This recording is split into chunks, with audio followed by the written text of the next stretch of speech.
حضرت ابراہیم علیہ السلام جب اپنے بیٹے اسماعیل سے ملنے گئے تو کیا کہا تھا؟ اسماعیل علیہ السلام شکار کھیلنے کے لیے گئے ہوئے تھے جنگل میں، بیوی نکل کے آئیں، دیکھا ایک بڈھا کھڑا ہے، کہا السلام علیکم، کہا وعلیکم السلام، کہا اسماعیل کہاں ہیں؟ کہا وہ تو جنگل میں گئے شکار کرنے۔ کہا اچھا بیٹا یہ بتاؤ کہ گھر میں گزر بسر کیسی چل رہی ہے؟ تو اسماعیل علیہ السلام کی بیوی نے کہا بہت بری کنڈیشن ہے، صبح کھا لو تو شام کو نہیں ملتا، شام کو کھا لو تو صبح نہیں ملتا، بہت برا حال ہے۔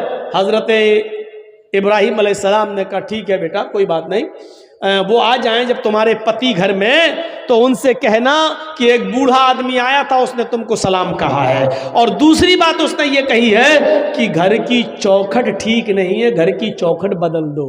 چوکھٹ سمجھتے ہیں نا، دروازے پہ جو سامنے لگی ہوتی ہے چوکھٹ، کہا گھر کی چوکھٹ بدل دو۔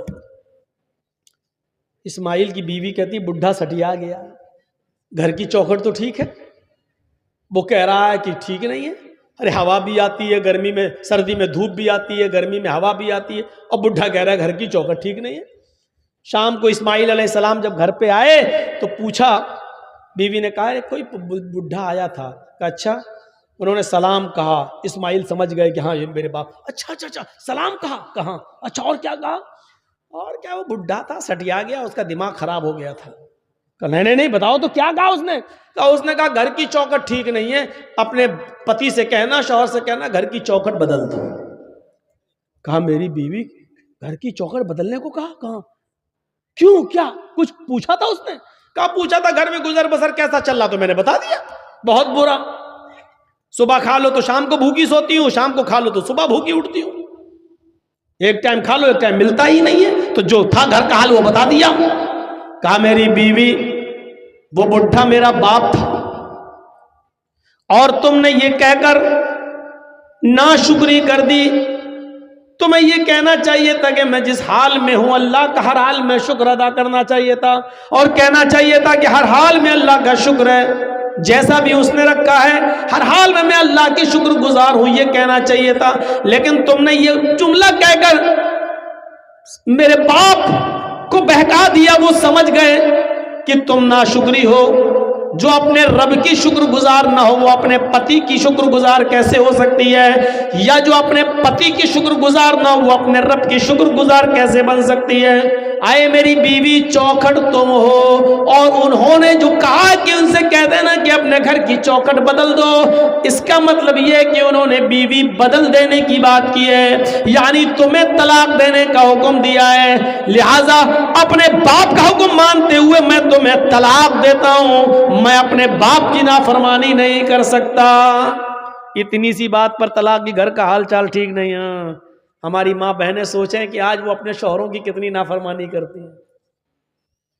ایک مہینے کی تنخواہ لے کے شوہر گھر پہ آیا کہ خالی ہاتھ چلے آئے، تو فیئر اینڈ لولی نہیں لائے، پاؤنڈز لانا چاہیے تھا، چلے آئے ایسی خالی ہاتھ، اور شوہر پوری زندگی بیچارہ کما کما کر کھلاتا رہے، ایک دن بیچاری کو ٹائم سے کھانا نہ ملے، یا ایک دن ٹائم سے اس کا میک اپ کا سامان نہ آئے۔ اچھا پڑوسی کی شادی میں ایسے جاؤں گے، ہم ہی چڑیل لگیں گے، تم نے کیا کیا بتائیے، ہماری سہیلی کی شادی ہے اور ہم ایسے جائیں گے، جب سے آئی ہوں تمہارے گھر میں پریشان ہوں۔ اور شوہر کے دل پہ کیا بیتتی ہے، جبکہ شادی میں تمہیں نئے کپڑے پہن کر جانے کی ضرورت تھی ہی نہیں، کیونکہ نئے کپڑے پہننے کا حق شوہر کے سامنے ہے۔ یہ عورتوں کی پتہ نہیں کون سی عادت ہے، نئے کپڑے اور اچھے کپڑے گھر میں رکھے رہیں گے، گھر میں وہ بھنگن بن کر رہیں گی۔ کبھی جاؤ گھر میں، صبح سے شام تک نوکری کرو اور آفس سے گھر واپس جاؤ تو دیکھو کچن میں گھسی ہوئی ہے، سلوار گھسی ہوئی ہے، برتن مانج رہی ہے، قریب جاؤ تو پسینے کی بدبو آ رہی ہے، جبکہ اس عورت کو معلوم ہے کہ میرا شوہر آفس سے آنے والا ہے، اس کو پہلے سے بند سنور کر تیار رہنا چاہیے، اچھے کپڑے پہن کر تیار رہنا چاہیے۔ گھر میں رہے گی بھنگن بن کر، اور شادی میں جائے گی ہیما مالنی کی اماں بن کر۔ عجیب دستور ہے، شوہر لا رہا ہے، کما رہا شوہر، اور دیکھ رہے پڑوسی، دیکھ رہے گاؤں والے، دیکھ رہے محلے والے. یہ عجیب سسٹم ہے, عجیب سسٹم. ہماری ماں بہنوں کو اس سسٹم کو بدلنا پڑے گا, اس سسٹم کو بدلنا پڑے گا, سیکھنا پڑے گا حضرت ام سلیم سے. حضرت ابو طلحہ کا بیٹا, اے بیٹا کیا ہو گیا؟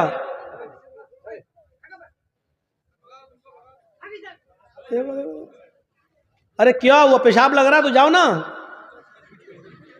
کہ یہی کرو گے؟ جاؤ جاؤ, شادی ہو گئی تمہاری؟ تب کس لیے جا رہے ہو یار؟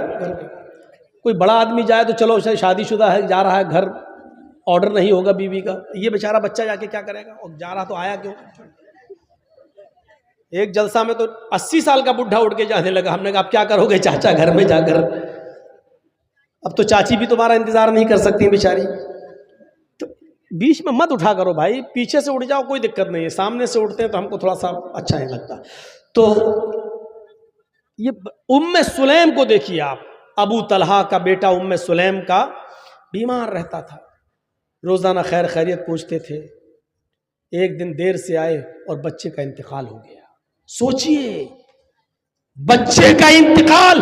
میری ماں بہنوں تم اس واقعے کو سنو, یہ تمہارے مطلب کا واقعہ ہے. شوہر ذرا دیر سے گھر سے کام سے آئے, تھکے ہوئے تھے, سیدھے روم میں چلے گئے. ام سلیم نے محلے کی عورتوں سے کہہ دیا کہ میرے بیٹے کا انتقال ہو گیا, لیکن اس کی خبر میرے پتی کو, میرے شوہر کو میرے علاوہ کوئی دوسرا نہیں دے گا. تم جاؤ, میرے گھر میں بھیڑ مت لگاؤ. شوہر کو ابھی پتا نہیں کہ گھر میں میرا بیٹا انتقال کر گیا. شوہر عشاء کے بعد گھر میں آئے. گھر میں آتے ہی پوچھا بیوی سے, ام سلیم, کہا جی کیا ہوا, بیٹا کیسا ہے؟ کہا الحمدللہ, اور دنوں کی بنسبت آج بچے کو بہت آرام ہے. آج تو اتنا آرام ہے کہ آج جتنا آرام تو بچے کو کبھی ملا ہی نہیں. دیکھیے کتنی خوبصورتی کے ساتھ اپنے شوہر کو یہ پیغام دے دیا. اچھا اچھا ٹھیک ہے, سونے دو. سو رہا ہے, سونے دو, ٹھیک ہے. تب اس کو جگانا ٹھیک نہیں ہے, سو رہا ہے. کہا ٹھیک ہے آپ نہا دھو لیجئے, فریش ہو جائیے, میں کھانا لگاتی ہوں. محلے کی کسی بھی عورت کو آنے نہیں دے رہی ہیں, اور شوہر کی سیوا دیکھو اس حال میں کہ بغل کے روم میں بیٹے کی لاش ہے, بغل کے روم میں بیٹے کا جنازہ رکھا ہوا ہے, بغل کے کمرے میں بیٹے کی روح کا جسم پڑا ہوا ہے. تصور کرو میری بہنوں, میری ماؤں, کھانا کھلایا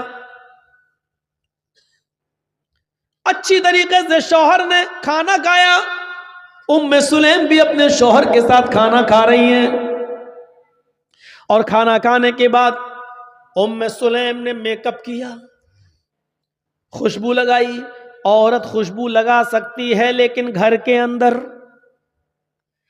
گھر کے باہر تو وہ ڈابر آنولا کا تیل بھی لگا کر نہیں نکل سکتی ہے. گھر کے باہر اگر جاتی ہے تو میک اپ تو بہت دور کی بات, خوشبو اور پرفیوم تو بہت دور کی بات, خوشبودار کوئی چیز بھی استعمال نہیں کر سکتی ہے. اگر کسی تیل میں سینٹ آتا ہے, خوشبو آتی ہے, تو وہ تیل بھی لگا کر گھر سے باہر نہیں نکل سکتی ہے. کوئی بجنے والی چیز بھی پہن کر گھر سے باہر نہیں نکل سکتی ہے. چوڑیاں جو کھنکھناتی ہیں اور چلیں تو آواز کریں, وہ گھر سے باہر نکلتے وقت تو چوڑیاں بھی نہیں پہن سکتی ہے. پائل جو چلتے وقت جو پائلوں کی چھنکار اور اس کی آواز اور اس میں لگے ہوئے گھنگروؤں کی آواز اگر آتی ہے تو وہ ایسی پازیب اور ایسی پائل اور ایسے گھنگرو بھی نہیں پہن سکتی ہے.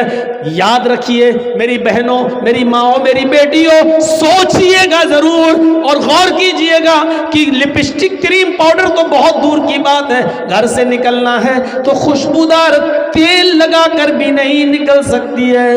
چوڑیاں جو کھن کھن آتی ہیں, کھن کھن کی آواز, یا چلتے وقت چوڑیوں کی آواز آئے, چلتے وقت ہاتھ ہلیں اور چوڑیاں بولیں, تو ان چوڑیوں کو پہن کر بھی نہیں جانا ہے. پائل اگر اس میں آواز ہے تو وہ بھی پہن کر نہیں جا سکتی ہیں، یہاں تک کہ اگر اونچی ہل کی چپل، اونچی ہل کی سینڈل پہن کر وہ چلتی ہے اور سڑک پر یا پکی زمین پر چلتے وقت تو سینڈل کی کھٹ کھٹ کی آواز آتی ہے، تو ایسی سینڈل اور ایسی چپل پہن کر بھی عورت نہیں جا سکتی ہے کہ جس سے اس کے پیروں کی کھٹ کھٹ کی آواز سے مردوں کے چہرے متوجہ ہوں، مرد اس کی طرف مائل ہوں اور اس کی طرف دیکھنا شروع کر دیں، ایسی چپل بھی نہیں پہننا ہے۔ پہنیے، ممتا دیدی کی طرح پہن لیجئے، ہوائی چپل پہن کے جائیے، کون منع کر رہا آپ کو؟ شان میں گستاخی ہو گئی مولانا صاحب، اب ہمارے بوتے نہ آگے 150 روپے کی چپل پہنیں گے، اب تم 300 کی 500 کی ہل والی چپل پہنو گی، ہل والی چپل پہن کے جاؤ گی تو بولے گی کھٹ کھٹ، ادھر نوجوانوں کی دل بولیں گے دھاک دھاک۔ یہ صورتحال ہو رہی ہے آج کل، تمہاری چپلوں کی ادھر سے آواز، ادھر لڑکوں کے دل، اس اسلام نے اسی سے تو روکا ہے، جڑ کو ہی ختم کر دیا ہے۔ اونچی ایڑی کی اونچی ہل کی چپل بھی عورت اگر آواز کرتی ہے تو نہیں پہن سکتی ہے، چوڑی اگر آواز کرتی ہے تو نہیں پہن سکتی ہے۔ ایک آدھ کڑا پہن لیا کوئی بات نہیں، ایک کڑا پہن لیا اس میں، ایک کڑا پہن لیا اس میں، آواز تو نہیں کر رہا، جائیے، لیکن ہاتھوں میں ساکس ہونا، گلیوز ہونا چاہیے، پیروں میں ساکس ہونا چاہیے، جائیے، ٹخنے سے نیچا نقاب اوڑھنی یا چادر ٹخنے سے نیچا ہونا چاہیے، اتنی نیچی ہونی چاہیے کہ آپ کی چپل بھی نظر نہ آئے، چپل سی چھپی ہوئی ہو، اور آپ کا نقاب، آپ کا حجاب، آپ کی چادر زمین کی مٹی سے چھلتی ہوئی، روڈ سے چھلتی ہوئی جانی چاہیے۔ یہ ہے اسلامی پردہ۔ مولانا صاحب کیوں بتا رہے ہو؟ ہمیں کرنا ہی نہیں ہے، ہمیں کرنا ہی نہیں ہے۔ ارے تمہیں کرنا نہیں، ہمیں تو بتانا ہے۔ 1 سال کے بعد جلسہ لوگ کراتے ہیں بیچارے، اسی مقصد سے تو کراتے ہیں، تو یہ ہونا چاہیے، یہ تو عورت یہ سب چیزیں پہن کر نہیں نکل سکتی ہے۔ اس ابراہیم علیہ السلام نے کہا بیوی کو طلاق دے دیا، کہا میں نہیں رکھ سکتا۔ ہماری ماں بہنوں، ام سلیم کے اس واقعے سے عبرت حاصل کرو، میک اپ کرتی ہیں، خوشبو لگاتی ہیں، خوشبو لگانے کے بعد وہ اپنے شوہر کے پاس بھی جاتی ہیں اور وہ اپنے شوہر سے مجامعت بھی کرتی ہیں، ہم بستر بھی ہوتی ہیں۔ سوچئے، بغل میں بیٹے کی لاش ہے، بیٹے کا جنازہ ہے، اور وہ رات میں میک اپ۔ تصور کریں ہماری بہنیں اور ہماری قوم کی بیٹیاں، کیا گھر میں آپ کے بیٹے کا انتقال ہو جائے، کیا ایسی صورت میں اپنے شوہر کو اتنا خوش رکھ سکتی ہیں؟ ہم بستری کے بعد جب دونوں فارغ ہوئے، شوہر نے جلدی سے غسل کر لیا، رات میں پیار بھری باتیں ہوتی رہی، بات بچے کی نکل آئی۔ بیوی نے بڑے پیار سے کہا، ام سلیم نے، آج مجھے ایک سوال میرے ذہن میں کھٹک رہا ہے جو دور نہیں ہو رہا ہے، بڑی میں پس و پیش میں، شچ و پنج میں پھنسی ہوئی ہوں کہ کیا ہونا چاہیے۔ ابو طلحہ نے کہا کیا بات ہے بتاؤ؟ کہا کہ میری ایک سہیلی نے کچھ مہینے پہلے ایک امانت میرے پاس رکھی تھی جو بہت قیمتی امانت تھی، اور یہ کہا تھا کہ میں کہیں دور جا رہی ہوں، 2 4 6 مہینے کے بعد جب میں واپس آ جاؤں تو میری امانت واپس کر دیجئے۔ لیکن میرے پتی جی، میرے ہسبینڈ، اس نے جو امانت دی تھی وہ مجھے بہت پسند آ گئی، میرا دل اس پر آ گیا، میں چاہتی ہوں کہ اس کو رکھ لوں اور اس جس کی امانت تھی اس کو میں واپس نہ کروں۔ ابو طلحہ نے کہا نہیں، یہ تو غلط بات ہے، یہ امانت میں خیانت ہے، یہ گناہ ہوگا۔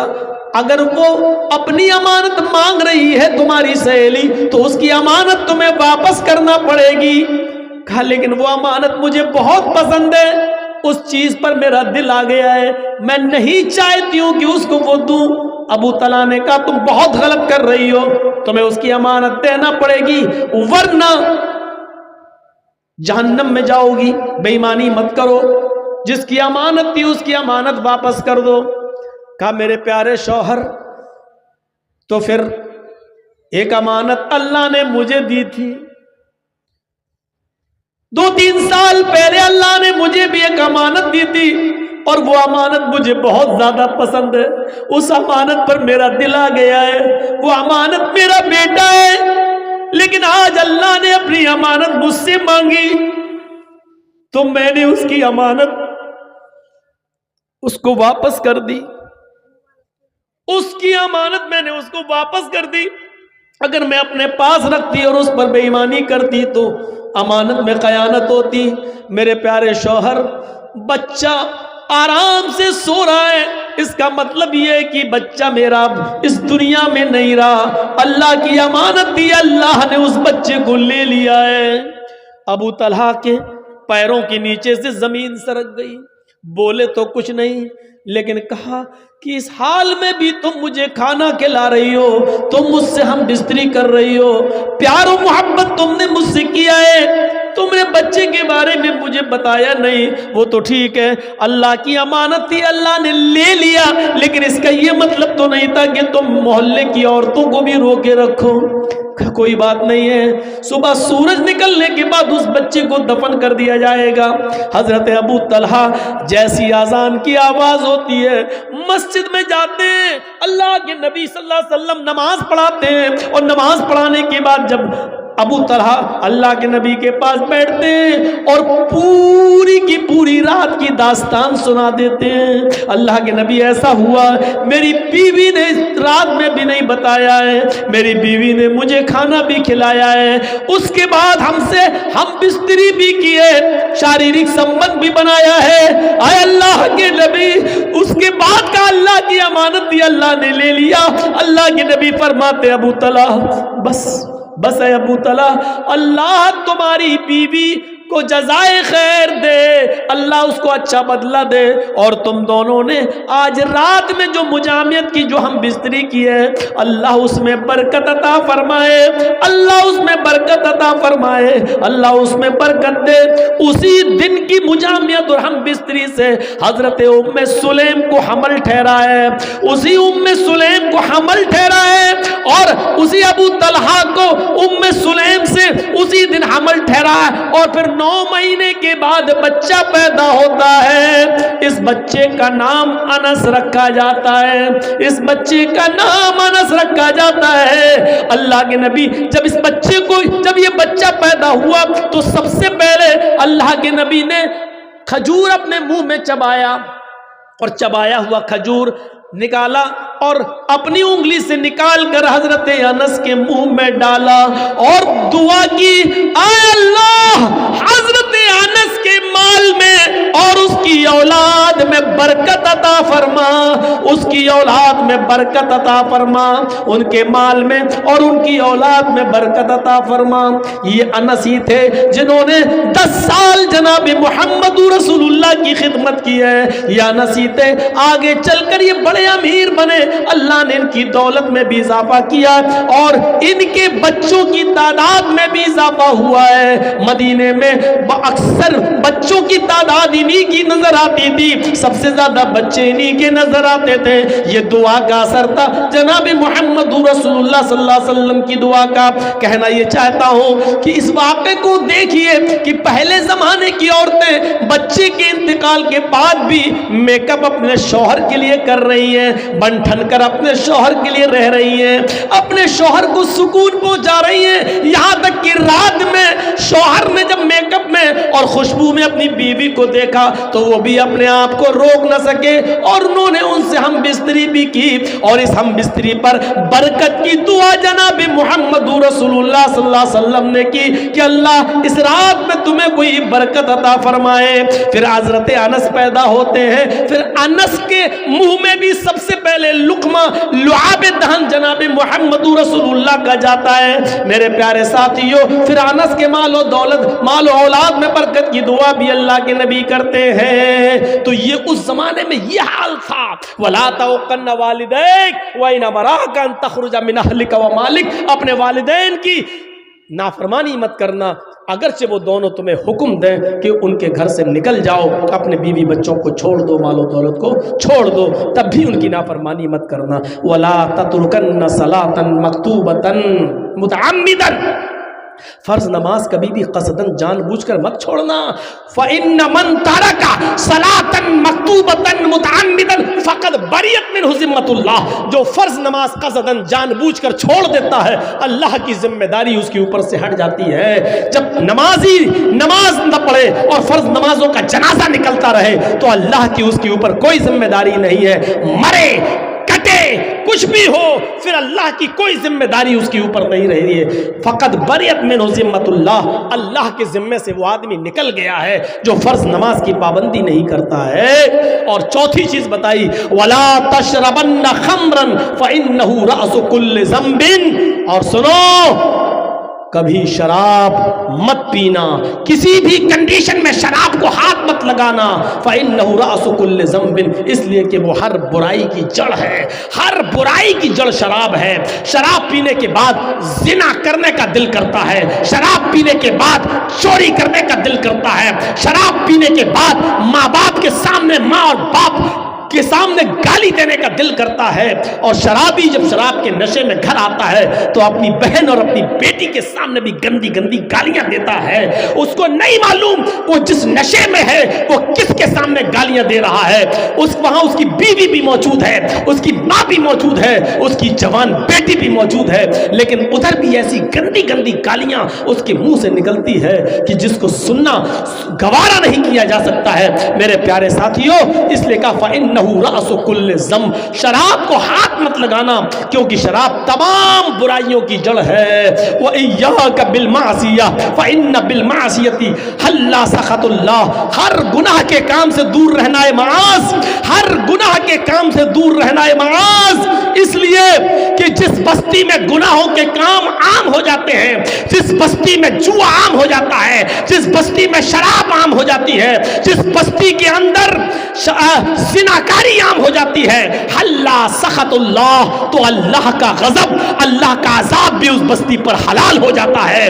یعنی اللہ کسی وقت اس بستی پر عذاب نازل کر سکتا ہے. سن لو لاٹری کھیلنے والوں, سن لو آئی پی ایل کا میچ میں شرط لگانے والوں اور سٹے بازی کرنے والوں, جوا کھیلنے والوں, جس بستی کے اندر جوا عام ہو جاتا ہے, جس بستی کے اندر شراب عام ہو جاتی ہے, جس بستی کے اندر بے پردگی عام ہو جاتی ہے, جس بستی کے اندر زناکاری عام ہو جاتی ہے, اللہ سخط اللہ, اس بستی پر اللہ کا عذاب حلال ہو جاتا ہے. یعنی اللہ کے لیے حلال ہے کہ اس بستی کو کبھی بھی تباہ کر دے, اس بستی پر کبھی بھی اپنا عذاب نازل کر دے, اس بستی کو جب چاہے تہو تیگ کر دے, پلٹ دے اور ملیا میٹ کر دے, ملیا میٹ کر دے, جب چاہے تب تباہ کر دے, کیونکہ اب اس بستی پر اللہ کا عذاب حلال ہو گیا ہے. میرے بھائیوں, اور مزید جو 5 باتیں ہیں وہ اب اور نہیں آگے ہم بڑھ سکتے ہیں 10 چیزوں میں سے, کیونکہ ہمیں معلوم ہے کہ ان 5 چیزوں کی طرف گئے تو ابھی 1-1.5 گھنٹہ اور چلا جائے گا.